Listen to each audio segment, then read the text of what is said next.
नर्मदे हर. श्रीमद भागवत महापुराण कथा ज्ञान यज्ञ. अशा रीतीनं च्यवन महर्षींनी देववैद्य अश्विनी कुमारांना न्याय्य हक्क मिळवून दिला. त्यासाठी च्यवन ऋषींनी खूप वर्ष लोकांच्यामध्ये देवांच्यामध्ये संघर्ष केलेला आहे. पण च्यवन महर्षी अत्यंत प्रभावी होते. म्हणूनच देवराज इंद्राला त्यांनी अश्विनी कुमारांचा यज्ञामधील हवीरभाग मिळवण्याचा हक्क मान्य करायला लावला. यानंतर भागवतामध्ये एक पितापुत्रांची कथा येते. समाजाला काहीतरी शिकवण्याकरता ही कथा आहे. त्या काळात ज्यांच्याकडं अन्न वस्त्रांची सोय आहे ते लोक शिक्षण घ्यायचे नाहीत. नभाग यांच्याकडं भरपूर धन होतं. त्यांना 5 मुलं होती आणि त्यातील सगळ्यात लहान होता नाभाग. नाभागच्या मोठ्या 4ही भावांना शिक्षण घ्यायचं नव्हतं, कारण त्यांच्याकडं अन्न वस्त्रांची सोय होती आणि भरपूर धन होतं. पण नाभागला मात्र शिकायचं होतं. म्हणून वडिलांनी नाभागला शिकण्यासाठी एका गुरुकुलात ठेवलेलं होतं. 16 वर्ष गुरुकुलात शिक्षण घेऊन नाभाग जेव्हा घरी जाण्यासाठी गुरुजींची आज्ञा घ्यायला जातात, तेव्हा गुरुजींची वाट पाहत ते पहाटे गुरूंच्या कुटीबाहेर थांबलेले होते. गुरुजी पहाटे जेव्हा बाहेर येतात तेव्हा नाभाग त्यांना वंदन करून म्हणतो, मी आजपर्यंत आपल्याला खूप त्रास दिलेला आहे, तरी देखील तुम्ही मला वडिलांच्यापेक्षा अधिक प्रेम दिलं. आपणच मला घडवलं आहे. आता मी घरी जावं की नाही ते कृपया सांगा. बाळा, तू आता तुझ्या वडिलांना आधार देण्यासाठी जात आहेस. ही फार चांगली गोष्ट आहे. पण लक्षात ठेव, तू मिळवलेली विद्या ही पोट भरण्यासाठी नाही, विकण्यासाठी नाहीच, तर तुझ्या विद्येचा उपयोग जीवनाच्या प्रगतीकरता करायचा आहे. तुझ्या विद्येचा उपयोग संस्कारित प्रजा निर्माण करण्याकरता आहे. मी जर तुझ्याकडनं एवढ्याचीच अपेक्षा केली तर ते चूक नाही. माझ्याकडनं मी तुला काही कडू बोललो असेल तर तू विसरून जा, क्षमा कर. नाभाग म्हणाला, गुरुजी, तुम्ही मला अत्यंत ज्ञानवंत केलेलं आहे. मला शिकवत असताना एक दिवस राजा भेटायला आला, तरीसुद्धा आपण उठला नाहीत. तेव्हा मी समजलो की आपण आपलं कर्तव्य कधीही सोडायचं नसतं. एकदा तुम्ही झाडाखाली बसलेला असताना एक व्यापारी भेटायला आला. आपण त्यांच्याशी खूप प्रेमानं बोललात. नंतर त्याला आपण पोचवायला दरवाजापर्यंत गेलात. ते पाहून मी समजलो की कुणालाही हलकं समजू नये, सर्वांशी सारखं वर्तन ठेवावं.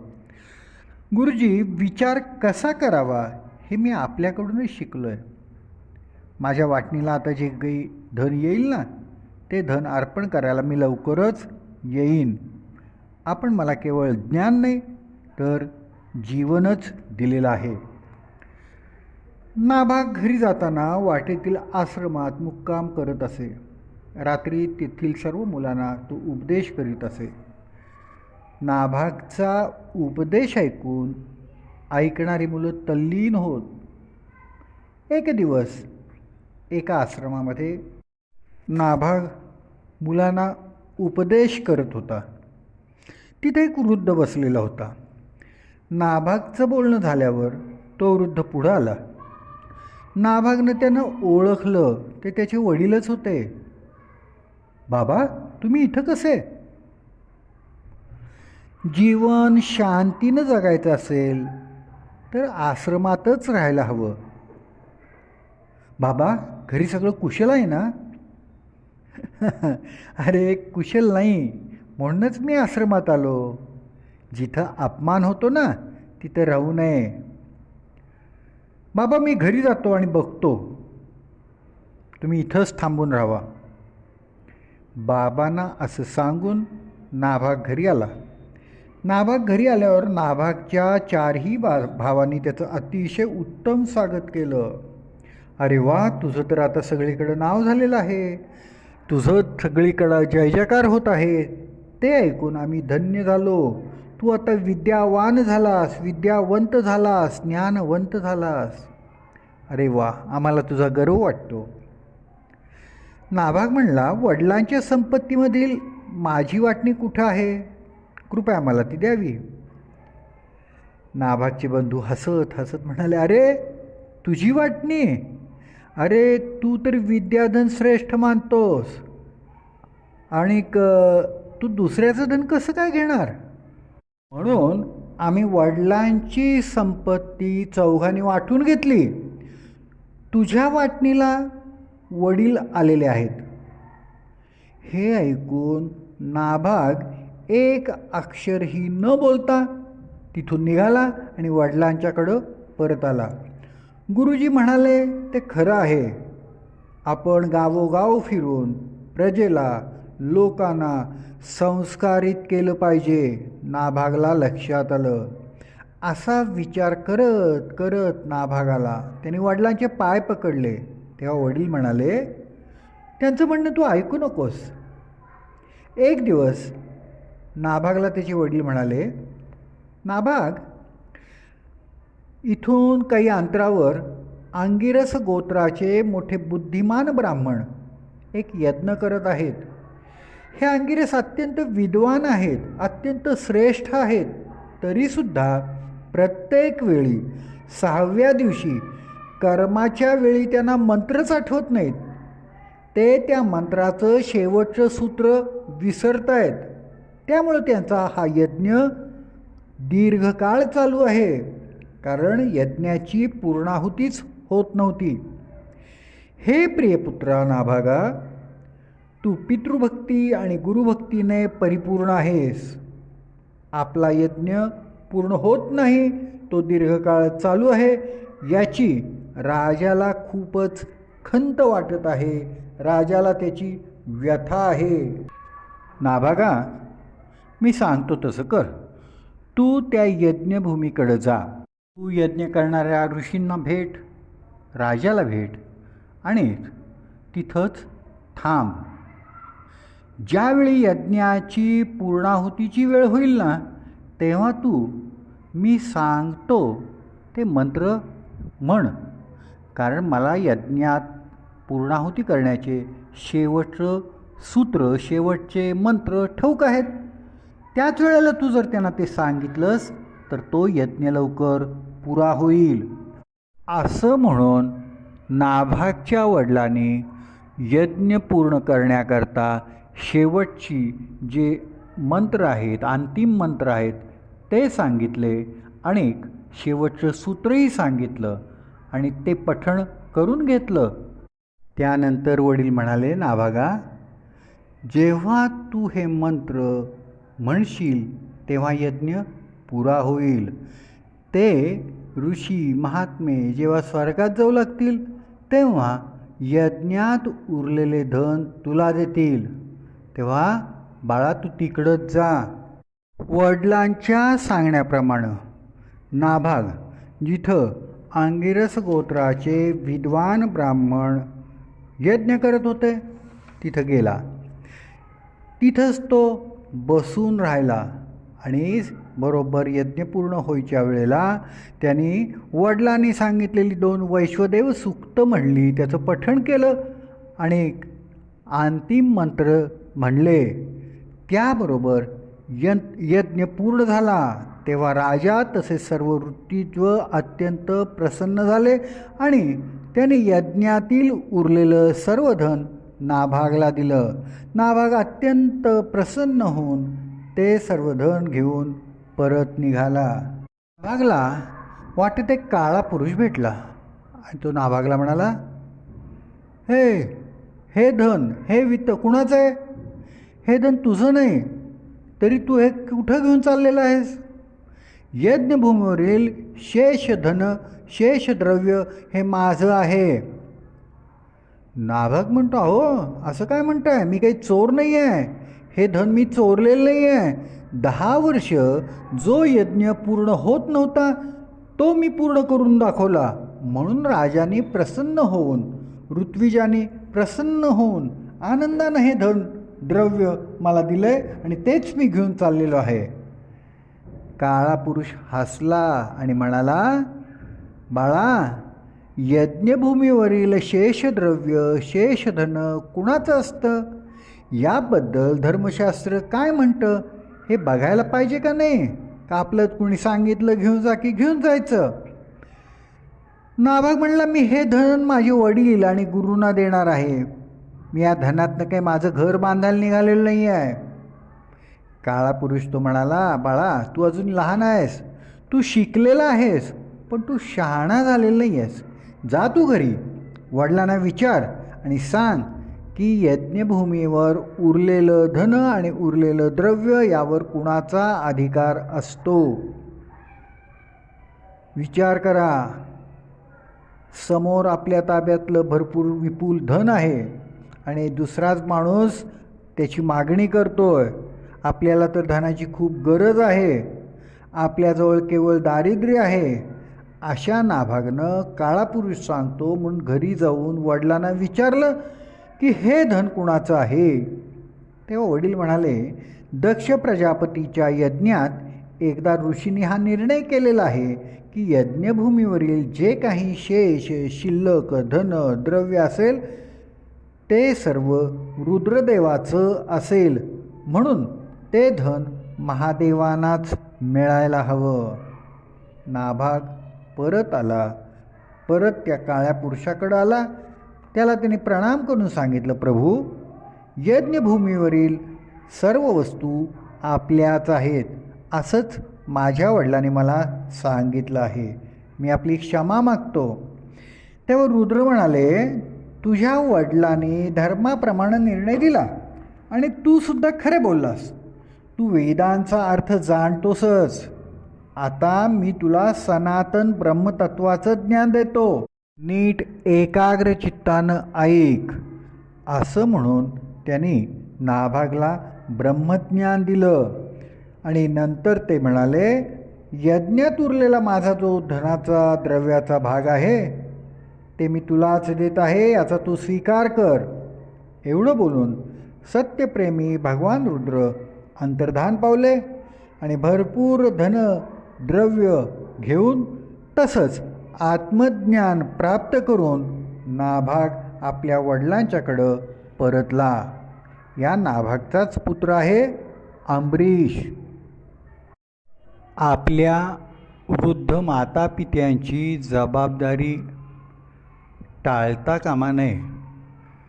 जशी आपण संपत्तीची काळजी घेतो, त्यांची संपत्ती आपण स्वीकारतो, त्याप्रमाणेच वृद्ध मातापित्यांचाही स्वीकार करून त्यांची काळजी घेतली पाहिजे. कारण जे काय आज दिवस दिसत असतात ते आपल्या मातापित्यांच्यामुळंच दिसत असतात. हे सांगण्याकरता भागवतकारांनी ही कथा सांगितलेली आहे. परीक्षित म्हणतो, हे ब्रह्मन, परमहंस अंबरीश चरित्र मला सांगावं. श्री शुकदेव म्हणतात, राजन, अंबरीश म्हणजे आकाशातही आहे आणि बाहेरही आहे. ज्याच्या आत बाहेरसुद्धा ईश्वर आहे तो अंबरीश. अंबर म्हणजे आकाश, ईश म्हणजे ईश्वर. चारी बाजूंना ज्या भगवंतांचं परमात्म्याचं दर्शन होतं तो अंबरीश. राजा अंबरीश हा महान वैष्णव होता. त्याचं मन भगवंतांच्या चरणाशी अर्पण केलेलं होतं. तो सतत भगवंतांचं भजन कीर्तन गुणवर्णन करत असायचा. हाताने तो भगवंतांची पूजा करण्यात, देवाला फुलांचे हार करण्यात, मंदिर झाडण्यात कामाला लावत असे. तीर्थयात्रा तर तो पायीच करत असे, चालत चालत करत असे आणि कानाने सतत भगवंतांचं भजन कीर्तन गुणवर्णन ऐकण्यातच व्यग्र असे. डोळ्याने तो अखंड भगवंतांचा विग्रह एकाग्रतेनं बघत असे आणि आपलं मस्तक नेहमी भगवान श्रीकृष्णांच्या चरणावर टेकून श्रीकृष्णांना वंदन करण्यासाठीच उपयोगात आणत असे. अंबरीश देवब्राह्मणांच्यावर श्रद्धा ठेवून राज्यकारभार चोखपणे करत असे. अंबरीशाच्या राज्यात इतकं ऐश्वर्य होतं की कुणीही प्रजाजनांना स्वर्गाची सुद्धा इच्छा होत नव्हती. आणि एवढं असूनसुद्धा अंबरीश भगवंतांची भक्ती करण्यात रममाण होत असे. म्हणूनच श्रीहरीने संतुष्ट होऊन अंबरीशाचं रक्षण करण्याकरता आपलं सुदर्शन चक्र अंबरीश जवळच ठेवलेलं होतं. अंबरीश राजाला धोका आहे असं जाणवताच हे सुदर्शन चक्र अंबरीश राजाच्या रक्षणासाठी आज्ञा न देताच धावून जात असे. एकदा राजा अंबरीशाने वर्षभर द्वादशी व्रत करायचं ठरवलं. म्हणजे एकादशीचा उपवास दशमीच्या रात्रीपासून करायचा आणि द्वादशीला उपवासाचं पारणं फेडण्याचं व्रत घेतलं. व्रताच्या शेवटी कार्तिक द्वादशीला आधी 3 दिवस उपवास केलेल्या राजाने सकाळी यमुना स्नान केलं, मधुवनात भगवान श्रीकृष्णांची पूजा केली, नंतर त्यांनी ब्राह्मण भोजन घातलं, ब्राह्मणांना गायींचं दान केलं आणि आता उपवास सोडणार इतक्यात अतिथी म्हणून समोरून दुर्वास ऋषी तिथं आले. अंबरीशाने दुर्वासांची पाद्यपूजा केली आणि भोजन करण्यासाठी विनंती केली. तेव्हा दुर्वास ऋषींनी आनंदाने राजाच्या विनंतीचा स्वीकार केला आणि दुर्वास ऋषी स्नान करण्याकरता यमुनेवर गेले. खूप वेळ दुर्वास स्नानच करीत होते. इकडं द्वादशीची तिथी अजूनही थोडा वेळच राहिली. ती दुर्वास येईपर्यंत वाट पाहायची तर द्वादशी व्रताचा भंग होईल अशी शंका अंबरीशाच्या मनात आली. दुर्वासांची वाट न पाहता पारणं सोडलं तर दुर्वास ऋषींचा अपमान होईल. अशा अडचणीत अंबरीश राजा सापडला. तेव्हा अंबरीशाने विद्वान ब्राह्मणांचा सल्ला घेतला, अभिप्राय घेतला. अंबरीशांनी निर्जली एकादशीचा उपवास केलेला होता. त्यामुळं त्यांनी पळीभर पाणी प्यालं तरी त्याने द्वादशीचं व्रत वेळेमध्ये सोडले. पण त्यांनी भोजन न घेतल्यामुळं अतिथीचाही अपमान होणार नाही असं सर्व विद्वानांनी सांगितलं. त्याप्रमाणे अंबरीशाने केवळ पळीभर पाणी पिऊन द्वादशीच्या व्रताचा उपवास सोडला, द्वादशीचं पारणं फेडलं. त्यामुळं दुर्वासांच्या म्हणजेच अतिथींच्या आधी भोजन घेतलं नाही आणि व्रतही मोडलं नाही. दुर्वासांची वाट पाहत दोन्ही हात जोडून अंबरीश यमुनेच्या वाटेकडं डोळे लावून उभे होते. तेवढ्यात दुर्वास ऋषी आले. दुर्वास ऋषींनी अंतर्ज्ञानानेच जाणलं की राजाने व्रत सोडलेलं आहे, भोजन केलेलं आहे. दुर्वासांचा संताप झाला. संतापानं थरथरत भुकेनं व्याकुळ झालेले दुर्वास ऋषी अंबरीशाला म्हणाले, काय हा उद्दामपणा, कसलीही धर्माची विटंबना. मला अतिथी म्हणून बोलवतोस आणि माझ्या आधीच पारणं सोडतोस. थांब, याचा तुला परिणाम काय आहे ते दाखवतोच. दुर्वासाने संतापाने जटेतील एक केस उपटला आणि जमिनीवर आपटला. त्याची एक राक्षसी बनली आणि अग्निशलाकेप्रमाणे भासणारी, मृत्यूलाही भिवणारी ती राक्षसी तलवार घेऊन अंबरीशाला ठार मारण्यासाठी अंबरीशावर चालून गेली. तरीसुद्धा अंबरीश राजा घाबरला नाही, विचलितसुद्धा झाला नाही, जागेवरून हल्लासुद्धा नाही. त्या क्षणी अंबरीशाच्या रक्षणासाठी भगवंतांनी ठेवलेलं सुदर्शन चक्र प्रकट झालं आणि एका क्षणात त्या सुदर्शन चक्रानं त्या राक्षसीला भस्मसात केलं. आणि ते चक्र आता दुर्वास ऋषींच्याकडं जायला लागलं. ते बघून दुर्वास ऋषी घाबरले आणि प्राणरक्षणासाठी पळायला लागले. पण ते सुदर्शन चक्र त्यांच्या पाठोपाठ त्यांच्या मागच लागलं. पाठलाग सोडेनाच. दुर्वास पाताळात गेले, स्वर्गात गेले, समुद्रात गेले, यमलोकात गेले, तरीही सुदर्शन चक्र दुर्वासांची पाठच सोडेना. शेवटी प्राण वाचवण्यासाठी दुर्वास ऋषी ब्रह्मलोकात गेले आणि त्यांनी ब्रह्मदेवांच्याकडं प्राण याचना केली. हे ब्रह्मदेवा, माझं या चक्रापासून रक्षण करा, माझे प्राण वाचवा. तेव्हा ब्रह्मदेव म्हणाले, भगवंतांच्या सुदर्शन चक्रापुढं आमचं काय हो चालणार. तेव्हा दुर्वास ऋषी जीव वाचवण्याकरता कैलासावर महादेवांना भेटले आणि या चक्रापासून माझे प्राण वाचवा अशी याचना केली. तेव्हा महादेव म्हणाले, हे ऋषीवर, या सुदर्शन चक्रापुढं कुणाचीही कोणतीही शक्ती चालणार नाही. तेव्हा आपण श्री विष्णूनाथ शरण राहावं. दुर्वास आगतिक झाले, प्राणभयानं कासावीस झाले, भुकेनं व्याकुळ झालेले होते, तरीसुद्धा धावत धावत ते वैकुंठात श्री विष्णूंच्याकडे आले आणि आडवेच पडले, चरण पकडले आणि अभय मागितलं. तेव्हा भगवान विष्णू म्हणाले, हे ऋषीवर्या, सर्वांचा त्याग करून जे भक्त मला शरण आलेले आहेत ना, त्यांना माझ्याखेरीज दुसरं काहीही नको आहे. आणि जे माझ्याशी एकरूप झालेले आहेत त्या भक्तांच्या अधीन मी असतो. त्यामुळं मी काही आपले प्राण वाचू शकत नाही. तेव्हा प्राण वाचवण्याचा एकच उपाय आहे, तुम्ही अंबरीश राजाचीच क्षमा मागावी, तरच हे सुदर्शन चक्र शांत होऊन थांबेल. आता मात्र पर्याय काही राहिला नाही समजून दुर्वास ऋषी प्राण वाचवण्यासाठी अत्यंत आगतिक होऊन, भुकेनं व्याकुळ होऊन, रागानं थरथरत पळून पळून दमलेले असे दुर्वास ऋषी अंबरीश राजाकडे आले. दुर्वास ऋषींनी अंबरीशाचे पाय पकडले, प्राण याचना केली. दुर्वास ऋषींनी एवढ्या थोर ब्राह्मणाने आपले पाय धरलेले पाहून अंबरीशालाच लाज वाटली. अंबरीशांनी सुदर्शन चक्राची प्रार्थना केली, हात जोडले आणि म्हणाला, हे भगवत भक्त सुदर्शन चक्रा, आमच्या कुळावर उपकार करा, आमच्यावर कृपा करा, आमच्यावर प्रसन्न व्हा आणि या ब्राह्मणाचं कल्याण करा, दुर्वास ऋषींना मुक्त करा. अंबरीशांनी आर्ततेने केलेली ही प्रार्थना ऐकताच सुदर्शन चक्र शांत झालं. दुर्वासांना जीवदान मिळालं. अत्यंत प्रसन्न झालेल्या दुर्वासांनी अंबरीश राजाला अनेक अनेक आशीर्वाद दिले आणि म्हणाले, राजा, भगवंतांच्या भक्ताची शक्ती काय असते ना, ते आज मला समजलं. खरोखर तू धन्य आहेस, तू महावैष्णव आहेस.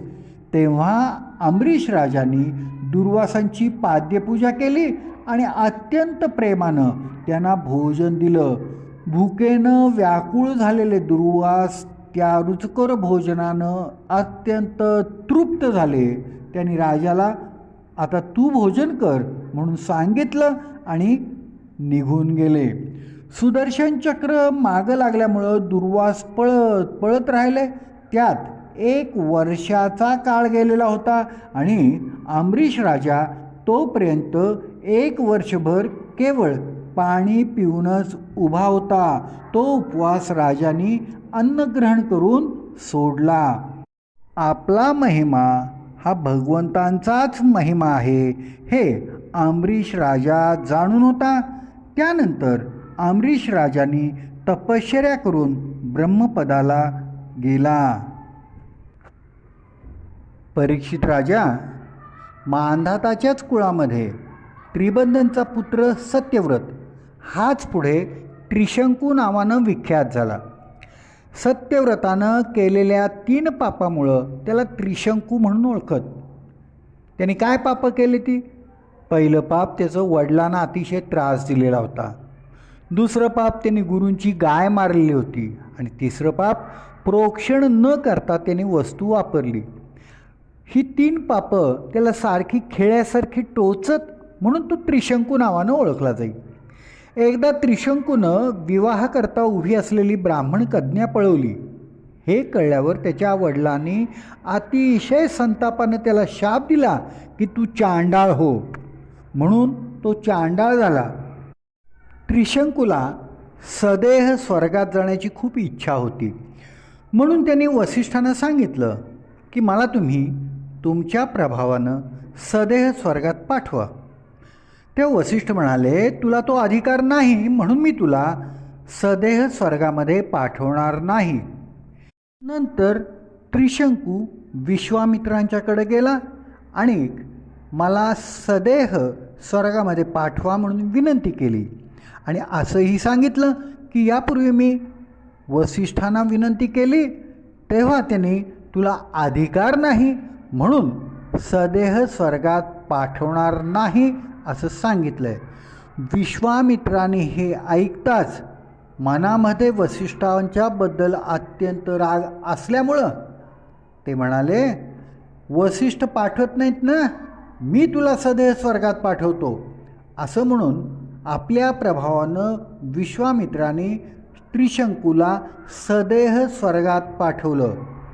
पण देवाने त्रिशंकूला स्वर्गातून ढकलून दिलं तेव्हा तो खाली डोकं वर पाय करून पडायला लागला. विश्वामित्राने आपल्या तपोबलानं त्याला आकाशातच स्थिर केलं. त्रिशंकू अजूनही आकाशात उलटाच लटकलेला दिसतो. या त्रिशंकूचा मुलगा हरिश्चंद्र. या हरिश्चंद्रावरून विश्वामित्र आणि वसिष्ठ यांनी एकमेकांना शाप दिले आणि दोघंही पक्षी झाले. पक्षी रूपात दोघेही कित्येक वर्षे एकमेकांशी लढत होते. हरिश्चंद्राचं सर्वस्व हिरावून त्याला राज्याबाहेर घालवलं म्हणून हरिश्चंद्राचे पुरोहित वसिष्ठांना अत्यंत राग आला आणि त्याने विश्वामित्रांना तू समुद्रवासी बगळा हो असा शाप दिला. तेव्हा विश्वामित्राने तुम्ही सुद्धा बगळा व्हाल असा शाप वसिष्ठांना दिला आणि दोघंही बगळे होऊन कित्येक वर्ष लढतच राहिले. या हरिश्चंद्राला संतान नव्हतं त्यामुळे तो अत्यंत दुःखी होता. तेव्हा नारदाने सांगितल्याप्रमाणे हरिश्चंद्र वरुणदेवांना शरण गेला आणि वरुणांना त्यांनी प्रार्थना केली की मला पुत्रप्राप्ती व्हावी. जर मला शूर मुलगा झाला तर त्यांनीच मी आपला यज्ञ करीन. वरुणाने तथास्तु म्हणालं. काही काळानंतर हरिश्चंद्राला मुलगा झाला. त्याचं नाव ठेवलं रोहित. लगेच वरुण येऊन म्हणाला, हरिश्चंद्रा तुला पुत्र झाला, आता त्याच्याद्वारा माझा यज्ञ कर. हरिश्चंद्र म्हणाला, हा यज्ञ पशु 10 दिवसांच्या नंतरच यज्ञाला योग्य होईल. आपण 10 दिवसानंतर या. 10 दिवसानंतर वरुण आला आणि म्हणाला, झाले 10 दिवस, आता माझा यज्ञ कर. तेव्हा हरिश्चंद्र म्हणाला, जेव्हा यज्ञ पशुच्या तोंडात दात येतील तेव्हाच तो यज्ञाला योग्य होईल. ते ऐकून वरुण परत गेला. दात आल्यावर वरुण पुन्हा आला आणि म्हणाला, हरिश्चंद्रा आता याला दात आलेले आहेत, माझा यज्ञ कर. हरिश्चंद्र म्हणाला, हे तर दुधाचे दात आहेत, हे दात पडून गेल्यावर हा यज्ञासाठी योग्य होईल. दुधाचे दात पडल्यावर पुन्हा वरुण देवाले. तर त्यांनी सांगितलं, हरिश्चंद्रा दुधाचे दात पडले, आता तरी माझा यज्ञ कर. हरिश्चंद्र म्हणला, जेव्हा याला आता दुसरे दात येतील ना तेव्हाच हा यज्ञासाठी योग्य होईल. बिचारा वरुण परत गेला. दुसरे दात आल्यावर वरुण पुन्हा आले आणि म्हणाले, आता तरी माझा यज्ञ कर. हरिश्चंद्र म्हणला, वरुण महाराज, क्षत्रिय पशु जेव्हा कवच धारण करू लागतो तेव्हाच तो यज्ञाला योग्य होतो. अशा प्रकारे पुत्रप्रेमामुळं हरिश्चंद्र पुढील वायदा देऊन वेळ काढत होता. हरिश्चंद्र जी जी वेळ सांगत असे त्यावेळी वरुण येऊन रोहितला मागत होता. रोहितला समजलं की आपले वडील आपलं बलिदान करणार आहेत, यज्ञामध्ये आपल्याला बळी देणार आहेत. तेव्हा हे जाणून रोहित वनात निघून गेला. त्यामुळं वरुणाने रागानं हरिश्चंद्राला जल्लोदरानं ग्रासलं. रोहितला हे समजलं तेव्हा तो घरी यायला निघाला. पण इंद्रानं त्याला काही ना काही कारण सांगून तीर्थयात्रेला पाठवलं. असं 3 वेळा झालं. दरवेळी इंद्र ब्राह्मण वेशात रोहितला अडवत असे आणि परत त्याला पाठवत असे. असं बघता बघता रोहित 7 वर्षाचा झाला आणि आपले वडील फार आजारी आहेत म्हणून तो घराकडे निघाला. वाटेत रोहितनं अजिगर्ताकडून त्याचा मधला पुत्र पुनश्चेप याला विकत घेतलं आणि त्याला यज्ञपशू बनवण्यासाठी आपल्या वडिलांच्याकडे सोपवलं. हरिश्चंद्राने यज्ञ केला, त्याची जलोदरपासून सुटका झाली. सत्यव्रताचं दृढतेनं पालन करणाऱ्या हरिश्चंद्रवर विश्वामित्र अत्यंत प्रसन्न झाले. विश्वामित्राने हरिश्चंद्राला आत्मज्ञानाचा उपदेश केला आणि हरिश्चंद्र मुक्त झाला. नर्मदे हर नर्मदे हर नर्मदे हर. नर्मदे हर. श्रीमद्भागवत महापुराण कथा ज्ञानयज्ञ. परीक्षित राजा विचारतो, हे ब्रह्मन, गंगा अवतरण कसं झालं ते मला सांगा. श्री शुकमुनी म्हणतात, सम्राट बाहुकाचा शत्रूकडनं पराभव झाला. त्याचं राज्य हिरावून घेतलं तेव्हा सम्राट बाहुक पत्नीसह वनात निघून गेला. वनामध्ये वृद्धापकाळामुळं बाहुकाचा मृत्यू झाला म्हणून त्याची पत्नी त्याच्यासह सती जाणार होती. पण तेव्हा ती गर्भवती होती म्हणून और्व ऋषीनं तिला थांबवलं. जेव्हा तिच्या सवतीनं समजलं की ती गर्भवती आहे तेव्हा मत्सराने त्या सगळ्यांनी मिळून तिच्या जेवणातून तिला विष घातलं. पण त्या विषाला घेऊनच ते बाळ जन्मलं. गर म्हणजे विष, विषासह गरासह जन्म झाला म्हणून त्याचं नाव सगर पडलं. सगर अत्यंत पराक्रमी होता.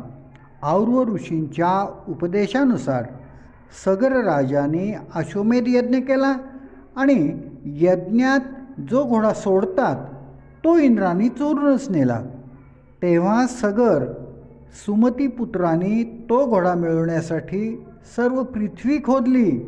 खोदता खोदता ईशान्य दिशेला कपिलमुनींच्या जवळ त्यांना यज्ञाचा घोडा उभा असलेला दिसला. घोड्याला पाहून ते 60,000 सगरपुत्र हातात शस्त्र घेऊन, हाच आमचा घोडा चोरणारा चोर आहे, मुद्दाम डोळे मिटून बसला आहे, मारा मारा त्या नीचाला, असं म्हणत अंगावर कपिलमुनींच्या धावून गेले. तेव्हा कपिलमुनींनी आपल्या पापण्या उघडल्या. यामुळं सगरपुत्रांच्या शरीरात आग उत्पन्न होऊन एका क्षणात 60,000 सगरपुत्र जळून राख झाले. सगरपुत्र कपिलांच्या क्रोधामुळे जळून गेले हे म्हणणे योग्य नाही, कारण कपिल मुनी तर शुद्ध सत्वगुणाचे आश्रय आहेत. ते तर स्वतः परमात्मा आहेत. हा मित्र हा शत्रू अशी भेदबुद्धी त्यांच्याजवळ कशी असेल. सगरची दुसरी पत्नी केशिनी हिच्यापासनं असमंजस नावाचा मुलगा झाला. हा मागील जन्मी योगी होता, पण आसक्तीमुळं तो योगापासून विचलित झालेला होता. याला त्याच्या पूर्वजन्माचं स्मरण होतं. तो निंद्यकर्मे करायचा आणि स्वतः वेडा आहे असं दाखवायचा. एकदा त्यांनी अनेक लहान मुलांना शरयू नदीत टाकलं. सर्व बालकं बुडून मेली. तेव्हा त्या मुलांच्या पालकांनी मोठा आक्रोश केला. ते पाहून सगरनेही त्याचा त्याग केला. तेव्हा असमंजसनं सर्व मृत बालकांना आपल्या योगबलानं जिवंत केलं आणि तो शांतपणे वनात निघून गेला. असमंजसचा मुलगा अंशुमान आजोबा सगर यांच्या आज्ञेनं यज्ञाचा घोडा शोधायला गेला. तो आपल्या चुलत्याने खोदलेल्या समुद्राच्या किनाऱ्याने गेला. तेव्हा तो चुलत्यांच्या शरीराच्या राखेजवळच गेला आणि तिथं त्याने घोड्याला पाहिलं. तिथं कपिलमुनी बसलेले होते. अंशुमानने कपिलमुनींना साष्टांग नमस्कार करून नम्रपणे कपिलमुनींची स्तुती केली. तेव्हा कपिल भगवान म्हणाले, हे पुत्रा, हा घोडा तुझ्या आजोबांचा यज्ञपशू आहे. तू हा घोडा घेऊन जा. तुझ्या जळून राख झालेल्या चुलत्यांचा उद्धार केवळ गंगाजलानं होईल, त्याला दुसरा कोणताही उपाय नाही. हे ऐकून अंशुमाननं कपिल भगवंतांना नमस्कार केला, प्रदक्षिणा घातली आणि आपला यज्ञपशु घोडा घेऊन तो परत आला. तेव्हा सगर राजानं त्या यज्ञपशुद्वारा यज्ञाची समाप्ती केली. त्यानंतर सगर राजानं अंशुमनवर राज्यकारभार सोपवला आणि औरव ऋषींनी दाखवलेल्या मार्गाने परमपदाची प्राप्ती करून घेतली. श्री शुकमुनी म्हणतात, गंगेला आपल्या पितरांच्या उद्धारासाठी आणण्याच्या इच्छेनं अंशुमाननं खूप वर्ष घोर तपश्चर्या केली, पण त्याला काही यश आलं नाही. कालांतरानं त्याचा मृत्यू झाला. अंशुमानचा पुत्र दिलीप यांनी सुद्धा वडिलांच्या प्रमाणच अत्यंत घोर तपश्चर्या केली, पण तो सुद्धा गंगा आणण्यात असफल झाला. पुढं त्याचाही मृत्यू झाला. त्यानंतर दिलीपचा पुत्र भगीरथ याने दीर्घकाळ तपश्चर्या केली. यावेळी मात्र गंगा त्याला प्रसन्न झाली. भगीरथाने आकाशातून गंगा खाली आणली आणि आपल्या पितरांचा उद्धार केला. भगीरथाने गंगा आकाशातून खाली आणली म्हणजे काय हो? गंगा तर गंगोत्रीलाच उगम पावते. आकाशातून गंगा आणली म्हणजे खूप उंचीवर जी गंगा नदी होती ते गंगेचं जल, गंगाचा प्रवाह त्यांनी खाली आणला. गंगेवर अनेक बांध बांधले, धरणं बांधली आणि कालव्यांच्याद्वारे गंगाजल उत्तर भारतात आणलं. जिथं भूगोलातील घडामोडीमुळं वाळवंट झालेलं होतं तिथं गंगाजल आलं, पाणी आलं. ह्या पाण्याने तिथला सर्व प्रदेश सुजलाम सुफलाम झाला. गंगा प्रसन्न झाल्यावर भगीरथ गंगेला खाली ये म्हणून विनंती करतात. तेव्हा गंगा म्हणते, मी इतक्यावरून खाली वेगानं आले तर पृथ्वी फोडून मी आरपार जाईन.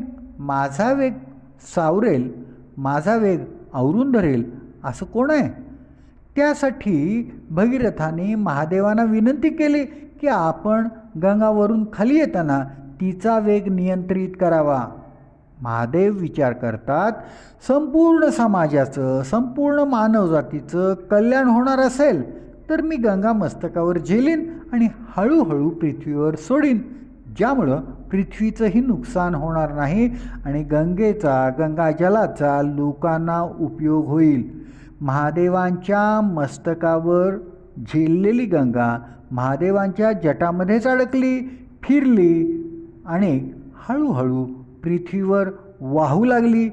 गंगेला पृथ्वीवर आणण्याकरता भगीरथाच्या 5 पिढ्यांनी सतत कष्ट केलेले होते, प्रयत्न केलेले होते. गंगेला नियंत्रित करण्यासाठी, तिचा वेग कमी करण्यासाठी गंगा नदीवर अनेक बांध घालून, अनेक वळणं घेऊन गंगाजल सर्वत्र फिरवण्यासाठी अनेक कालवे, पाटखंडे या सर्व कामासाठी त्याचं आयुष्य कामी आलं. असं 5 पिढ्यांनी सतत प्रयत्न केला म्हणून गंगा खाली येऊन वाहायला लागली.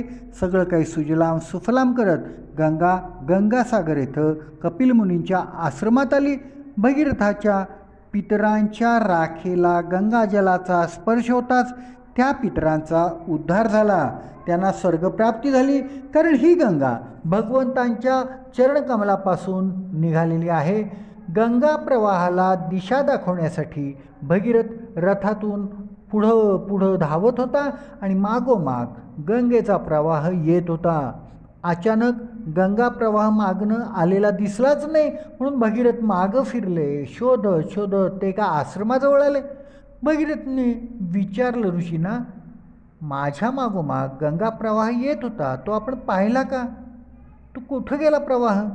तेव्हा ते ऋषींनी शांतपणे सांगितलं की गंगाजल अचानक आल्यामुळं माझं पूजेचं साहित्य सगळं वाहून गेलं, म्हणून तो गंगा प्रवाह मी पिऊन टाकलेला आहे. हे ऐकून भगीरथानं अत्यंत आर्ततेनं ऋषींना विनंती केली की माझ्या पितरांच्या उद्धारासाठी, सर्व प्रदेश सुजलाम सुफलाम करण्यासाठी पुन्हा गंगा प्रवाहित करा. तेव्हा त्या ऋषींना दया आली आणि त्याने पितरांच्या उद्धाराकरता सर्व प्रदेश सुजलाम सुफलाम करण्याकरता आपल्या मांडीतून गंगा प्रवाह पुन्हा प्रवाहित केला. हे ऋषी होते जन्नू. जन्नू ऋषींनी गंगेला पुन्हा प्रवाहित केलं, म्हणून गंगा नदीचं दुसरं नाव पडलं जान्हवी. गंगा शब्दाची व्याख्याच आहे, गम्यते नाम प्राप्यते भगवतपदम येन गंगा. जिच्यामुळं भगवतपद मिळतं, ब्रह्मपद मिळतं, ती गंगा. हा गंगा प्रवाह म्हणजे भगवंतांचा प्रेमप्रवाह आहे. विवेक जागृत झाल्यावर प्रेमप्रवाह मिळतो आणि ज्ञान झालं तरच ते ज्ञान पचतं. तेव्हा विवेक आणि ज्ञान असल्याखेरीज भगवंतांचा प्रेमप्रवाह ओळखता येत नाही. म्हणून विवेक आणि ज्ञानदाता महादेवानी हा गंगा प्रवाह मस्तकावर धारण केला आणि हळूहळू पृथ्वीवर सोडला. म्हणजेच ज्ञानरूप शिवा विवेकानी भगवंत प्रेमप्रवाह पकडला आणि विवेकानी कुणाचाही नुकसान होऊ नये अशा रीतीने हळूहळू सोडला. हा भगवंतांचा प्रेमप्रवाह आपल्या मस्तकापासून पायाच्या अंगठ्यापर्यंत 24 तास अव्याहत चालत असतो. अशा सतत 5 पिढ्यांनी प्रयत्नांची पराकाष्ठा करून गंगेला खाली आणलं. म्हणूनच यांना भगीरथ प्रयत्न असं गौरवलेलं आहे आणि गंगेचं नाव भागीरथीही ठेवलेलं आहे. भगीरथ प्रयत्नाने असाध्य वाटणारे कामही साध्य होतं हे सांगण्यासाठी भागवतकाराने गंगा अवतरण कथा सांगितलेली आहे. गंगा भगीरथला विचारती, माझ्यामध्ये सर्व पापीजन स्नान करून मला पापमय करतील, यासाठी मी पृथ्वीवर येणार नाही. तेव्हा भागवतकार सांगतात, भगीरथनं गंगेला सांगितलं, पापीजन गंगेत स्नान करतील, पण त्याचबरोबर संत महात्मेसुद्धा स्नान करणारच. तेव्हा संत सज्जनांच्या अंगस्पर्शानं तुझी पाप नष्ट होतील. कारण गंगाजलामध्ये पाप नाहीच करणारे भगवंतच निवास करतात. हा सत्संगाचा महिमा आहे आणि सत्संगाचा महिमा वाढण्याकरताच भागवतकारांनी गंगावतरण कथन सविस्तर केलेलं आहे. परीक्षित राजा विचारतो, गुरुवर्य, संयमशून्य क्षत्रियांनी असा कोणता अपराध केला होता की ज्या कारणानं परशुरामाने वारंवार क्षत्रियांचा संहार केला? श्री शुकदेव म्हणतात, सम्राट गाधीची कन्या सत्यवती हिला रुचिक ऋषींनी मागणी घातली, पण गाधीला आपल्या मुलीसाठी रुचिक ऋषी योग्य वाटले नाहीत. म्हणून गाधी त्यांना म्हणाला, मुनीश्वर, आम्ही कुशिक आहोत, आमच्या कन्येसाठी आपण मला 1000 घोडे शुल्क रूपानं द्या, पण त्या घोड्यांचं शरीर शुभ्र पांढरं पाहिजे, एक कान मात्र काळा असावा. ऋषी रुचिकने गाधीच्या बोलण्याचा आशय जाणला, म्हणून ते वरुणाकडे गेले आणि वरुणाकडून त्यांनी हवे तसे घोडे मागून आणले. रुचिक ऋषीने गाधीला 1000 घोडे दिले. तेव्हा मात्र सम्राट गाधी आणि सम्राज्ञी यशस्विनी यांनी आपली कन्या सत्यवती रुचिकांना अर्पण केली, त्यांचा उत्तम विवाह करून दिला. एकदा रुचिकांना त्यांची पत्नी सत्यवतीनं पुत्रप्राप्तीकरता प्रार्थना केली. तेव्हा तिथं असलेल्या त्यांच्या सासू यशस्विनीनं सुद्धा पुत्रप्राप्तीसाठी प्रार्थना केली. महर्षी रुचिकांनी दोघींच्या प्रार्थनेचा स्वीकार केला. त्यांनी दोघींच्यासाठी वेगवेगळ्या मंत्रांनी चरू शिजवला. दोघांना तो चरू खायला सांगून ते स्नान करायला गेले. सत्यवतीच्या आईला असं वाटलं की रुचिकांनी आपल्या पत्नीकरता म्हणजे सत्यवतीकरता श्रेष्ठ प्रतीचा चरू दिलेला असणार. म्हणून सत्यवतीच्या आई यशस्विनीनं आपल्या मुलीकडनं सत्यवतीकडनं तिचा चरू मागून घेतला आणि तोच खाल्ला. सत्यवतीनं तिच्या आईचा चरू खाल्ला. जेव्हा ऋषींना ही गोष्ट समजली तेव्हा ते आपल्या पत्नीला सत्यवतीला म्हणाले, अगं, तू तर मोठा अनर्थ केलास. आता तुझा पुत्र लोकांना शासन करणारा क्रूर स्वभावाचा होईल. मात्र तुझा भाऊ श्रेष्ठ ब्रह्मवेत्ता होईल. हे ऐकून सत्यवतीनं पतिदेवांना प्रार्थना केली, विनंती केली की असं होऊन देऊ नका. तेव्हा रुचिक प्रसन्न होऊन म्हणाले, ठीक आहे, तुझा पुत्र नाही तर तुझा नातू क्रूर स्वभावाचा शासन करणारा होईल. योग्य कालावधीनंतर सत्यवतीला जमदग्नी झाला. त्यानंतर सत्यवती परम पवित्र कौशिक नदी बनवून प्रवाहित झाली. जमदग्नींचा विवाह रेणुकेशी झाला आणि जमदग्नी रेणुकाला अनेक पुत्र झाले. त्यातील सर्वात लहान पुत्र भगवान परशुराम नावानं ओळखला जाणारा भार्गवराम होता. सत्यवतीची आई यशस्विनीला म्हणजेच गाधीला प्रज्वलित अग्निप्रमाणे परमतेजस्वी विश्वामित्र झाला. त्याने आपल्या तपोबलानं क्षत्रियत्वाचा त्याग केला आणि ब्रह्मतेज प्राप्त करून घेतलं. भगवंतांच्या दशावतारातील परशुराम अवतार 6वा आहे. सज्जनांचं रक्षण आणि दुष्टांचा नाश करण्यासाठी जमदग्नी आणि रेणुकेच्या पोटी भार्गवरामाचा जन्म झाला. मुंज झाल्यानंतर भार्गवराम तप करायला हिमालयात गेले.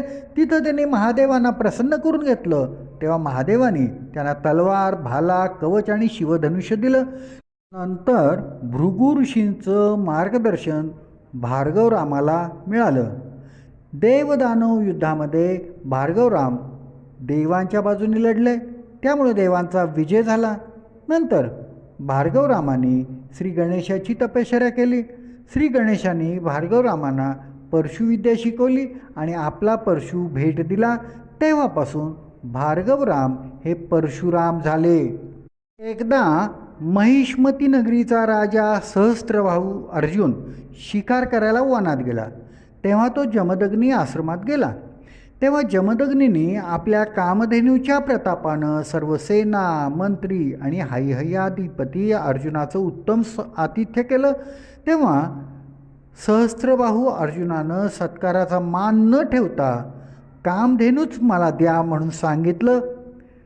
तेव्हा कामधेनूची आम्हाला ऋषींनाच गरज आहे असं जेव्हा जमदग्नीने सांगितलं, ते न ऐकता अर्जुनाने कामधेनूलाच घेऊन जायचं ठरवलं. ऋषी जमदग्नीने खूप विनंती करूनसुद्धा सहस्त्रबाहू अर्जुनानं सेवकांना कामधेनू बळानं नेण्याची आज्ञा केली.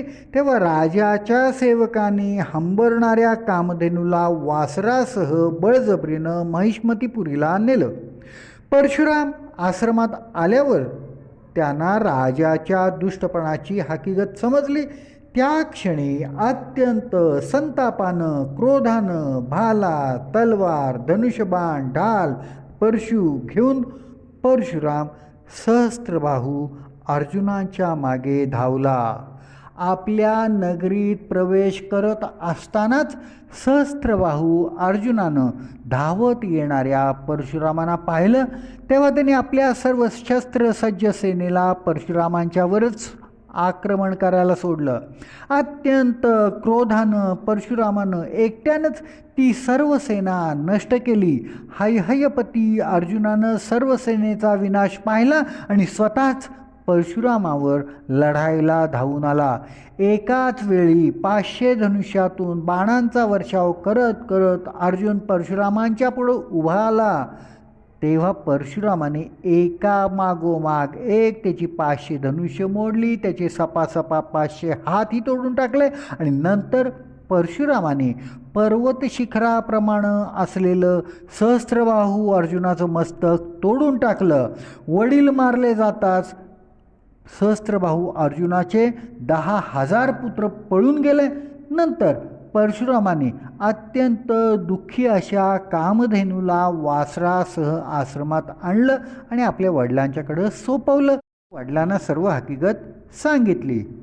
तेव्हा जमदग्नी म्हणाले, रामा, तू फार मोठं पाप केलं आहेस, कारण सर्व देवमय राजाचा तू वध केलेला आहेस. पुत्रा, सार्वभौम राजाचा वध हा ब्राह्मणाच्या हत्येपेक्षा अधिक पापमय आहे. तू भगवंतांचं स्मरण करत 1 वर्ष तीर्थयात्रा करून आपलं सगळं पाप धुवून टाक आणि नंतरच आश्रमात प्रवेश कर. वडिलांच्या आज्ञेप्रमाणे परशुरामाने भारतभर तीर्थयात्रा केली. 1 वर्षानंतर पापमुक्त होऊन ते आश्रमात परत आले.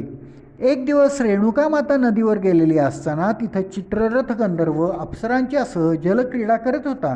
ते पाहून रेणुका आश्रमात येण्यास थोडा विलंब झाला. त्यामुळं जमदग्नींना हवनाला वेळ झाला. त्यांनी संतापाने आपल्या पुत्रांना रेणुका जेव्हा परत आली तेव्हा मनानं तिनं व्यभिचार केलेला आहे, तिला जगण्याचा अधिकार नाही, तेव्हा रेणुकेचा वध करण्याची आज्ञा आपल्या मुलांना दिली. पण मुलांनी ती मानली नाही. एवढ्यात तिथं परशुरामाला जमदग्नीने परशुरामाला आईला तसंच बंधूंना मारण्याची आज्ञा करतात. परशुरामाने त्यांचे 4 बंधू आणि रेणुका मातेची हत्या केली. आणि अत्यंत नम्रपणे वडिलांना नमस्कार केला. अत्यंत प्रसन्नपणे जमदग्नीने परशुरामाला उठवलं आणि वर मागायला सांगितलं. परशुरामाने आपली माता तसंच बंधूंना जिवंत करावं आणि त्यांना या घडलेल्या प्रसंगाची स्मृतीही राहू नये असा वर मागितला. तेव्हा जमदग्नीने संतोषाने तथास्तु म्हणलं आणि सर्वजण जिवंत झाले. वडिलांचा अधिकार ठाऊक असल्यामुळंच परशुरामाने त्यांना मारलेलं होतं. सहस्त्रबाहूचे पुत्र सूड घेण्याची योग्य संधीची वाटच पाहत होते आणि एक दिवस आश्रमात परशुराम आणि त्याचे बंधू नाहीत हे समजल्यावर सहस्त्रबाहूच्या मुलांनी आश्रमावर हल्ला केला. ध्यानमग्न जमदग्नींच्यावर त्यांनी अनेक वार केले. तेव्हा रेणुका मातेनं आकांत केला. तरीही जमदग्नींच्या अंगावर 21 वार करून त्यांचं मस्तक तोडून घेऊन सर्व सहस्त्रबाहूचे पुत्र तिथून निघून गेले. तेव्हा रेणुका रामा धाव रामा धाव असा घोष करत आकांत करत रडायला लागली, आक्रोश करायला लागली. परशुरामाने आईच्या हाका ऐकल्या आणि ते अतिशय वेगानं धावत धावत आश्रमात आले. पित्याचं निष्प्राण धड पाहून त्यांना शोकावेग झाला. ते विलाप करू लागले. नंतर त्यांनी पित्याचं धड बंधूंच्याकडे सोपवलं आणि त्वेषानं परशु आणि सर्व शस्त्र घेऊन हैहयांचा संहार करण्यासाठी निघाले. महिष्मती नगरीत जाऊन त्याने अर्जुनाच्या सर्व पुत्रांना मारलं. पित्याचे मस्तक घेऊन ते आश्रमात परत आले. नंतर पित्याच्या धडाला मस्तक जोडून त्यांनी जमदग्नींच्यावर अंतिम संस्कार केले. तेव्हा जमदग्नींना स्मृतिरूप शरीराची प्राप्ती झाली आणि ते सप्तर्षींच्या मंडलात 7व्या स्थानी राहिले. अत्याचारी क्षत्रियांच्याकडून जिंकलेली सर्व भूमी पृथ्वी परशुरामाने कश्यप ऋषींना दान दिली. दान दिलेल्या भूमीवर राहायचं नाही म्हणून त्यांनी समुद्राला मागं सारून हटवून कोकण भूमी निर्माण केली. आजसुद्धा कोणालाही शासन करण्याचा विचार न करता शांत चित्तानं परशुराम महेंद्र पर्वतावर तप करीत आहेत, कारण ते चिरंजीव आहेत. परशुरामाने रडणाऱ्या लोकांना हिंमत दिली. परशुराम म्हणाले, तुम्ही मूर्ख आहात. तुम्हाला दुसऱ्यांच्याकडून संरक्षण हवंच कशाला? आपलं रक्षण दुसरा कोणतरी करेल ह्या विचाराने तुम्ही लाचार बनला आहात. शिवाय रक्षणासाठी जर आपण सैन्य ठेवलं तर त्या सैन्याची गुलामी पत्करण्यासारखं आहे. सैन्याचे फार लाड करायला लागतात. भाडोत्री सैनिकांची पैशाची मागणी सतत वाढत असते. तेव्हा स्वतःचं रक्षण स्वतःच करायला शिका आणि स्वतःच रक्षण स्वतःच केलं पाहिजे. त्यासाठी तुम्ही सगळ्यांनी बलवान व्हा, शस्त्रसज्ज व्हा, तत्वनिष्ठ व्हा. आमचं रक्षण आम्हीच करू असं तत्वनिष्ठ संघटन परशुरामाने केलं. त्या काळी क्षत्रिय अत्यंत बलवान आणि उन्मत्त झालेले होते, मस्तवाल झालेले होते. कार्तवीर्य अर्जुन तर फारच माजलेला होता. त्याने यापूर्वी अत्रि ऋषींचीही अशी चेष्टा केलेली होती, त्यांना अपमानित केलेलं होतं. ज्यांच्याजवळ सत्ता आणि संपत्ती आहे तो दुसऱ्याचं कसं ऐकेल? सहस्त्रबाहू अर्जुन म्हणे, हे ब्राह्मण आहेत तरी कोण? त्यांच्याकडं पैसा नाही, त्यांच्याकडं सत्ता नाही, त्यांना कसला अधिकार नाही. असे ब्राह्मण आमच्यावर काय अधिकार चालवणार? सल्ला काय देणार? ब्राह्मण अत्रीने अपमान सहन केला पण त्यांचा पुत्र दुर्वास यांना मात्र हे सहन झालं नाही. दुर्वासाने ब्राह्मतेजाचं पाणी कार्तवीर्य अर्जुनाला दाखवलं. अर्जुनाच्या लक्षात आलं की ब्राह्मतेजात ही अत्यंत शक्ती आहे. तेव्हा त्यांनी अत्री आणि दुर्वासांशी मैत्री केली. कार्तवीर्य अर्जुनाने अत्रींचा दुसरा मुलगा दत्तात्रेय याची भक्ती करून त्यांच्या मार्गदर्शनानं संघटना बळकट केली. दत्तात्रेयांच्याकडं त्यांनी युद्धाच्या वेळी सहस्त्रबाहू यावेत असा वरही मागितला, म्हणजेच लढाईच्या वेळी संघटित लोकांचे 1000 हात मिळावेत, पण जेवताना मात्र आपले 2च हात उपयोगी पडतात. कार्तवीर्य अर्जुनाने 1000 लोकांची संघटना करून वेगवेगळ्या देशांच्यावर आक्रमण केले. तेव्हा हारलेल्या लोकांच्यावर त्यांनी खूप अत्याचार केले. त्यांनी वैश्य आणि क्षुद्रांना आपल्या ताब्यात ठेवले. आता आडसर फक्त ब्राह्मणांचा होता, कारण चुकणाऱ्या राजाला ब्राह्मण लोक जाब विचारत असत. कारण ते ब्राह्मण अत्यंत तेजस्वी होते, स्वाभिमानी होते, धर्मनिष्ठ होते, वीर्यवान होते. ब्राह्मण क्षत्रिय एकत्रितपणे राज्य चालवीत, पण बलवान मदमत्त झालेल्या क्षत्रियांना असे ब्राह्मण आता नको होते. सत्वहीन झालेले, आपली आज्ञा सांभाळणारे, आपल्या मनाप्रमाणे मुहूर्त काढून देणारे ब्राह्मण क्षत्रियांना हवेसे वाटत होते, जवळचे वाटत होते. म्हणून तेजस्वी, वीर्यवान, धर्मनिष्ठ ब्राह्मणांना मारून आपली दहशत क्षत्रियांनी निर्माण केली. एक गाय ओढून नेली म्हणून एवढं प्रचंड युद्ध करायला परशुराम मूर्ख नव्हते. गाय ही प्रतिमात्मक उपमा दिलेली आहे. कार्तवीर्याच्या सैनिकाने ब्राह्मण स्त्रियांना, युवतींना पळून नेलं. सर्व प्रजेकडून परशुरामांना सांगण्यात आलं की आम्हाला वाचवा. तेव्हा परशुराम म्हणाले, रडत बसाल तर भगवंतसुद्धा तुम्हाला वाचवणार नाही. तुम्ही माझ्याबरोबर लढायला या. सर्वांनी मिळून कार्तवीर्य अर्जुनाला मारलं.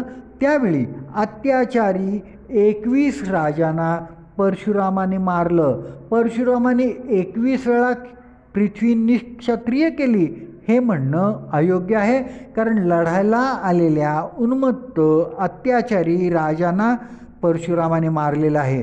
सर्व पृथ्वी जिंकून त्यांनी ठरवलं की राज्य करायला, शासन करायला क्षत्रियांची आवश्यकताच आहे. म्हणून त्यांनी ही सर्व भूमी कश्यपांना दान केली. कश्यपांनी जाणलं की ब्राह्मण राज्य करू शकत नाहीत. ब्राह्मणांनी राज्य केलं तर त्यांचं ब्राह्मणत्व टिकू शकत नाही, तसंच वैश्यही राज्य करू शकत नाहीत. म्हणून कश्यपाने ही भूमी पुन्हा क्षत्रियांनाच दिली. भगवान परशुरामाने ब्राह्मण आणि क्षत्रियांचं ऐक्य करण्याचा खूप प्रयत्न केला. त्यामुळं समाज एकरूप झाला. त्यानंतर रामराज्यात तर क्षत्रिय आणि ब्राह्मण एक दिलानं राहू लागलेले दिसतात. दोघांच्यामध्ये प्रेमभाव निर्माण झालेला होता. परशुरामाने जिवंत, वीर्यवान, तेजस्वी, बुद्धिवंत ब्राह्मणांना पुन्हा आपल्या पायावर उभं केलं. सत्ता संपत्तीपुढं न वाकणारा, ज्ञानाचा उपासक, प्रभुनिष्ठा, संस्कृतीचा पूजक, त्यासाठी आपल्या जीवनाचा होम करण्याची तयारी असलेला ब्राह्मण वर्ग परशुरामाने जिवंत केला. क्षत्रियांना नष्ट केले तर राक्षस वाढतील आणि संस्कृतीचा नाश होईल हे जाणून त्यांनी एकाच अवतारात ब्राह्मण क्षत्रियांचं महत्त्व समजवलेलं आहे. ते परशुरामानेच. व्यासाने भागवतामध्ये संकेतानं क्षत्रिय गाय पळून नेत असं सांगितलं, पण अथर्ववेदाच्या 5व्या कांडातील 4था अध्याय उघडा. त्यातील 16, 17, 18, 19 ही सूक्त वाचा, म्हणजे लक्षात येईल की स्त्रियांचं, मुलींचं अपहरण करून त्यांच्याद्वारे संपूर्ण ब्राह्मण जातीला नष्ट करण्याचे पद्धतशीर प्रयत्न त्या काळात करण्यात आलेले होते. याचं एकमेव कारण म्हणजे ब्राह्मण आमच्या चुका दाखवून आमचा कान पकडतात. आमच्या नजरेला ब्राह्मण भीत नाहीत. आमच्याकडे इतकी संपत्ती आहे, आमच्याकडे इतकी सत्ता आहे, तरीसुद्धा ब्राह्मण आमच्या पुढं झुकत नाहीत. ह्याच विचाराने क्षत्रियांनी जाणून बुजून ब्राह्मण जातीला नष्ट करण्याचे योजनापूर्वक खूप प्रयत्न केलेले आहेत. म्हणून क्षत्रियांच्या विरुद्ध त्या काळी जे लोक उभे राहिले त्यांचे नेतृत्व परशुरामाने केले. काही काळ लोटल्यानंतर ब्राह्मण क्षत्रियांना आपलं एकमेकांच्या शिवाय चालणार नाही हे लक्षात आलं आणि मग वैरभाव विसरून ते एकत्र आले. एवढंच नव्हे तर दोन्ही समाजांनी एकमेकांना आलिंगनच दिलं. भगवान परशुराम की जय. यानंतर भागवतात रामचरित्र येतं, कारण राम अवतार झाल्याखेरीज आपला कन्हैया येत नाही ना. पण अन्य कथा क्रमाक्रमानं ऐकल्यानंतर अधिकार प्राप्त झाला तरच कन्हैया येईल. आदौ राम तपोवनाधिगमनं हत्वा मूर्खं कांचनं वैदेही हरणं जटायुमरणं सुग्रीव संभाषणं वाली निर्दलनं समुद्रतरणं लंकापुरी दाहनं पश्चाद्रावण कुंभकर्णहननं एतद्भिरामायणं.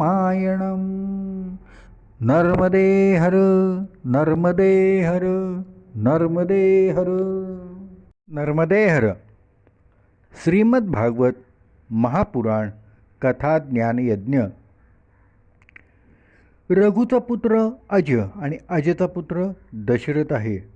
दशरथाला 3 राण्या असूनसुद्धा पुत्रप्राप्ती झालेली नव्हती.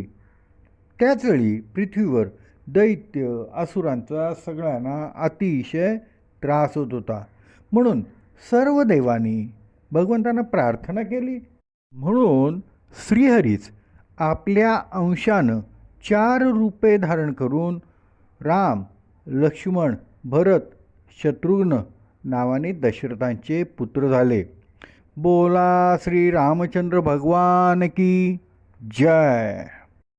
पित्याचं वचन सत्य करण्यासाठी कैकेयीच्या इच्छेनुसार श्रीरामाने राज सोडलं आणि कैकेयीला नमस्कार करून श्रीराम म्हणाले, माते, भरत राजा होणार असेल तर मी 14 वर्षच काय, पण आजीवन वनवासी राहायला तयार आहे.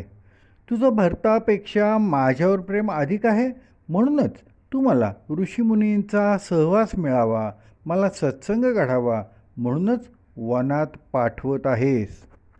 रामाने एकट्यानंच वनवासाला जायचं वचन होतं, तरीसुद्धा कुणीही न सांगता त्याच्याबरोबर सीता वनवासाला गेली आणि राम जातोय म्हणून लक्ष्मणही वनवासाला गेला.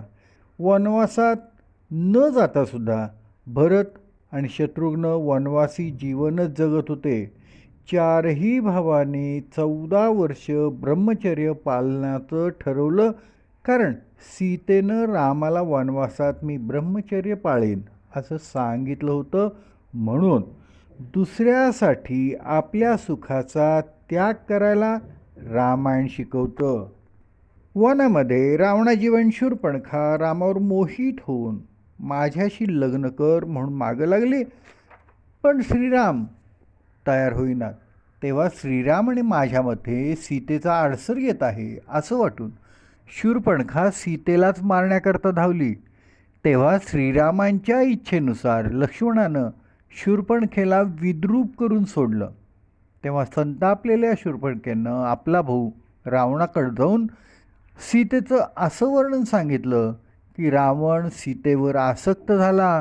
रावणानं सीतेला पळून न्यायचं ठरवलं आणि त्याप्रमाणे त्यांनी सीतेला पळून लंकेत आणलं. तेव्हा श्रीराम सीताविरहानं सीते सीते असं हाका मारत मारत रडत रडत वनात फिरायला लागले. जे पुरुष स्त्रीमध्ये आसक्त असतात त्यांची अशीच अवस्था होते हे दाखवण्यासाठी श्रीरामाने ही लीला केलेली आहे. सीतेला घेऊन जाणाऱ्या रावणाला जटायूनं वाटेत अडवलं. तेव्हा रावण आणि जटायूंचं युद्ध झालं. दोन्ही पंखच कापल्यामुळं जटायू जखमी अवस्थेत पडला. रामाला जटायूनं सीताहरणाचा सगळा वृत्तांत सांगितला. तेव्हा श्रीरामाने जटायूला आपल्या मांडीवर घेतलं. रामकार्यात मदत केल्यामुळं प्रत्यक्ष रामपिता दशरथाला जे भाग्य लाभलं नाही ते जटायूला लाभलं. जटायूला श्रीरामांच्या मांडीवरच मृत्यू आला हे त्याचं महाभाग्य. रामाच्या मांडीवरच जटायूनं प्राण सोडला तेव्हा रामाने पुत्रधर्मानुसार त्याच्यावर अग्निसंस्कार केले. त्यानंतर शबरीचा उद्धार करून श्रीराम किष्किंधा नगरीकडे निघाले. वाटेत त्यांची सुग्रीव, हनुमान आणि इतर वानरांशी गाठ पडली आणि मैत्री झाली. सुग्रीवाच्या इच्छेनुसार श्रीरामाने वालीला मारलं. मग सर्व वानर सेनेच्या सहकार्यानं सीता लंकेत आहे असं समजल्यानंतर सर्व वानरवीर सेनेसह समुद्रकिनारी आले. 3 दिवस वाट पाहूनसुद्धा समुद्रदेव भेटायला तयार नाहीत, म्हणून श्रीरामाने क्रोधानं समुद्रावर नजर टाकली तेव्हा अत्यंत भयभीत होऊन समुद्रदेव भगवंतांना शरण आले. समुद्रदेवाने श्रीरामानं सांगितलं की माझ्यावर सेतू बांधून लंकेत जा आणि दुष्ट रावणाला मारून आपल्या प्रिय पत्नीला घेऊन या. श्रीरामाने आदेश दिला की समुद्रावर सेतू बांधा. तेव्हा सर्व वानर सेनेने मोठमोठे दगड, शिला, पर्वत समुद्रात टाकून लंकेपर्यंत समुद्र सेतू बांधला. अनेक लंकेत बिभीषणासह प्रवेश केला, जी लंका हनुमंतांनी अगोदरच जाळलेली होती. श्रीरामाने युद्ध टाळण्यासाठी अखेरचा प्रयत्न केला, म्हणून त्यांनी शिष्ठाईसाठी अंगदला रावणाकडे पाठवलं. पण त्याचा काही उपयोग झाला नाही. हे लक्षात आल्यावर लंकेवर आक्रमणाचा आदेश दिला. रामसेनेपुढं राक्षस सेनेतील सर्व वीर शांत झाल्यावर स्वतः रावण युद्धभूमीवर आला. तेव्हा राम रावणाला म्हणाला, हे नीच राक्षसा, कुत्र्याप्रमाणे तू आमच्या माघारी आमच्या पत्नीचं अपहरण केलंस. तुझ्या दुष्टपणाची तर हद्दच झाली. आता मी तुला तुझ्या पापाचं, तुझ्या कृत्याचं फळ भोगायला लावतो.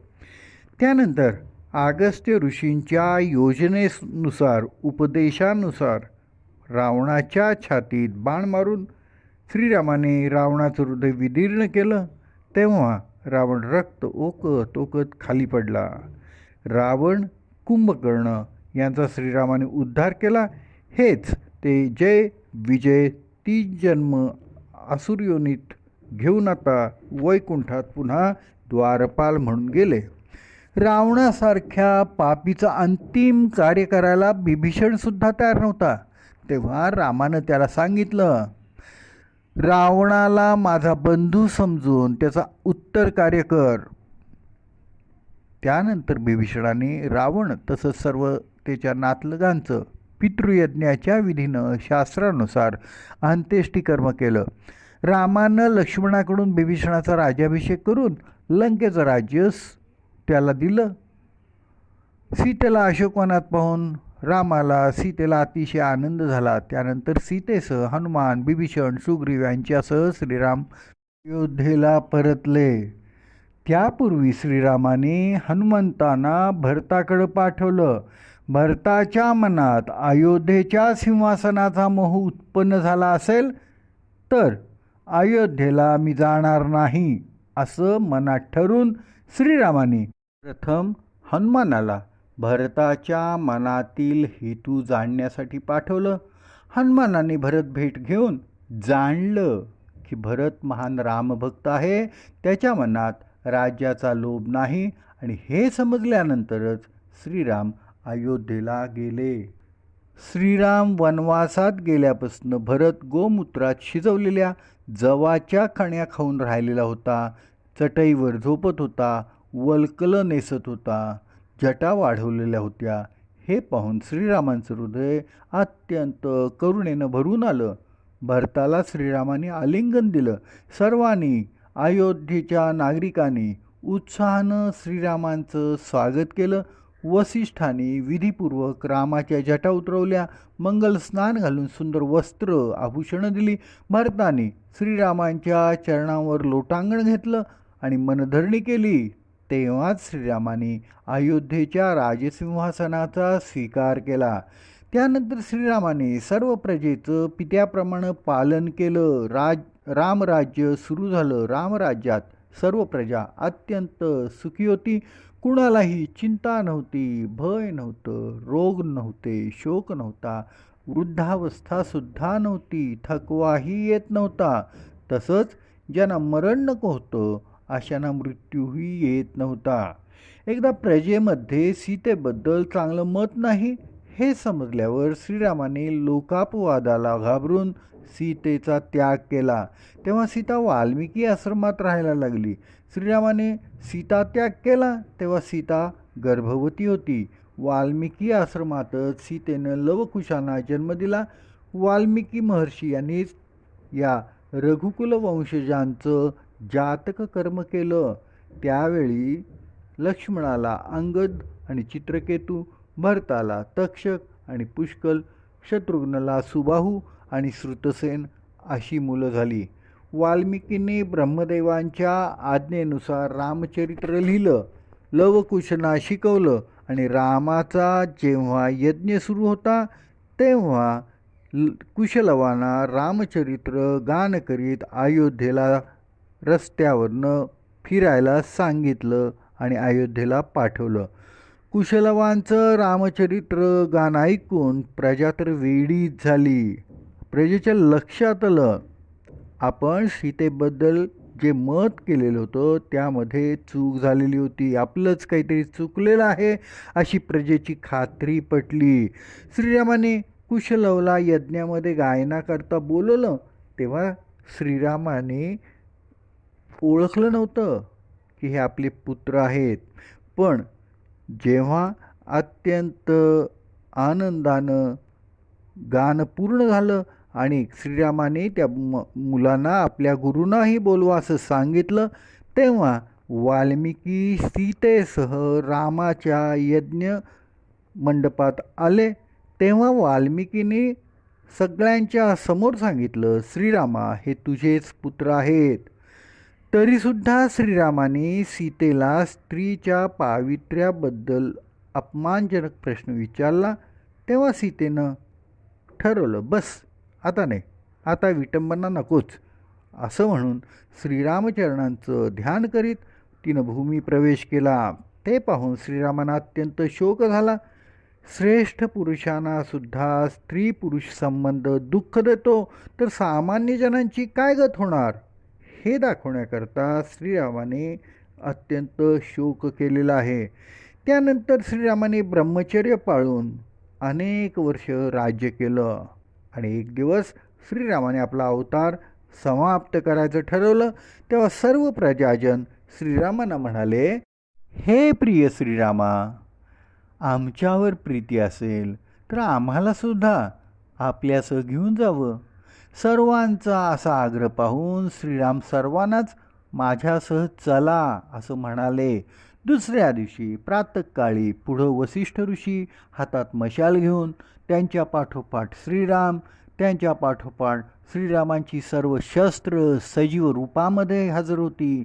त्यानंतर भरत, शत्रुघ्न आणि त्यांच्या मागोमाग सर्व मंत्रिमंडळ, त्यांच्या मागोमाग सर्व प्रजाजन, त्यांच्या मागं सर्व अयोध्येतील पशु पक्षी सजीव चालत चालत अयोध्येच्या बाहेर जिथं शरयू नदी पश्चिम वाहिनी आहे तिथं पोचले. तेव्हा आकाशामध्ये सर्व देवांची विमानं श्रीरामांचं स्वधामगमन पाहण्यासाठी आलेली होती. श्रीरामाने शरयूमध्ये स्नान करताच ते दिव्य वैष्णव तनूत एक रूप होऊन गेले. त्यानंतर भरत, शत्रुघ्न श्रीरामांच्या पाठोपाठ वैष्णव तनूमध्ये एक रूप झाले. त्यानंतर ज्यांनी ज्यांनी शरयूमध्ये स्नान केलं ते लोक दिव्य देह धारण करून विमानात बसून स्वर्गात गेले. या लाखो अयोध्यावासियांना त्यांच्यासाठी खास निर्माण केलेल्या संतानार्क स्वर्गात ब्रह्मदेवाने राहण्याची व्यवस्था केली. तेव्हा अयोध्येतील सर्व प्रजाजन, पशु पक्षी सजीव उत्तम लोकी गेल्यानंतर अयोध्यानगरी शेकडो वर्ष शून्य राहिली. अयोध्यानगरी शून्य झाली. अयोध्यानगरी पुन्हा ऋषभदेव राजाच्या कारकिर्दीत वसवली गेली. जय श्रीराम. परीक्षित म्हणतो, गुरुवर्य मला तर श्रीकृष्ण चरित्र सांगा. श्री शुकदेव म्हणतात, राजन भूभार कमी करण्यासाठी भगवंतांनी गोकुळात श्रीकृष्ण अवतार घेतला आणि सर्वांना आपल्या सेवेचा तसेच सहवासाचा आनंद दिला. बालपणीच त्यांनी पुतना, शक्टासूर, तृणावर्त, बकासूर, आघासूर राक्षसांचा उद्धार केला. कालीय मर्दन करून यमुनाजल शुद्ध केलं. गोवर्धन पर्वत 7 दिवस उचलून त्यांनी इंद्राचा गर्व नष्ट केला. सर्व गोप गोपींच्या हृदयामध्ये आपली प्रतिमा स्थापन करून त्यांनी मथुरेत जाऊन कंसाला ठार मारलं. मथुरेच्या सिंहासनावर उग्रसेन राजाला बसवलं. आपल्यामुळं प्रजेला त्रास होऊ नये म्हणून द्वारिका नगरी वसून सर्व मथुरावासियांना तिथं नेलं. जरासंघाच्या कित्येक औक्षणी सैन्याचा विनाश केला. त्यानंतर भौमासुराच्या तावडीतील 16,100 राजकुमारींना सोडून त्यांचं जीवन उन्नत करण्यासाठी 16,100 राजकुमारींशी श्रीकृष्णाने विवाह केला, त्यांचा उद्धार केला.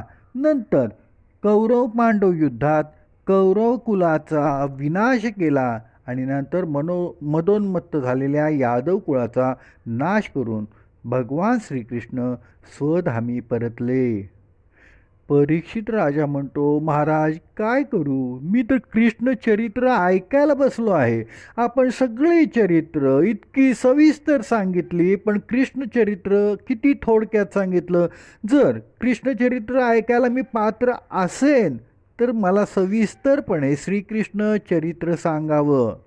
तेव्हा शुकदेव म्हणतात, राजन 4 दिवसापासून तू एका जागेवर बसून आहेस, काही खाल्लेलं नाहीस, काही पिलेलं नाही आहेस आणि भागवत कथा ऐकत आहेस.